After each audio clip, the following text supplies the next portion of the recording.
ఉదయే బ్రహ్మస్వరూపం మధ్యాహ్నే తు మహేశ్వరః సాయంకాలే తు స్వయం విష్ణుః త్రయామూర్తి దివాకరః. ముందుగా సూర్య భగవానునికి నమస్సుమాంజలి తెలియజేస్తూ యోగ విద్యను అందించిన ఆదియోగి పరమశివునికి, ఆ మహాయోగ విద్యని మనకి పతంజలి మహర్షి యోగశాస్త్ర రూపంలో అందించారు. వారిరువురి పాదపద్మములకు నమస్కారాలు. మన యోగ విశిష్టతను, గొప్పదనాన్ని ఋగ్వేదంలో ఉన్న మహానుభావులు తెలియజేస్తే దానిని ప్రపంచవ్యాపితం చేసిన దార్శనికులు మాత్రం గౌరవ ప్రధానమంత్రి శ్రీ నరేంద్ర మోదీ గారు. భారతీయ సనాతన ధర్మం తాలూకు విశిష్టతను యోగా ద్వారా విశ్వవ్యాపితం చేసిన ఘనత ఆయన సొంతం. యోగా సాధకులు ఎంతటి దృఢచిత్తాన్ని కలిగి ఉంటారు, ఒత్తిడి జయించి సంకల్ప సాధకులుగా ఎలా నిలబడతారన్న దానికి కూడా మన గౌరవ ప్రధాని శ్రీ మోదీజీ గారు నిలువెత్తు ఉదాహరణ. ప్రపంచ యోగా దినోత్సవం యావత్ భారతవానికి, భారతీయులకి దక్కిన గౌరవం. సరిగ్గా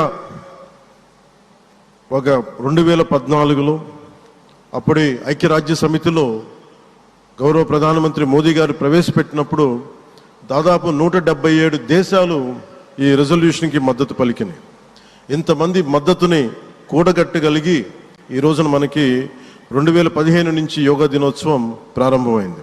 ఈ రోజున గౌరవ ప్రధానమంత్రి మోదీజీ గారి పిలుపు మేరకు మనం మొదట విశాఖ 11వ యోగా దినోత్సవ సంబరాలకు వేదిక అయింది.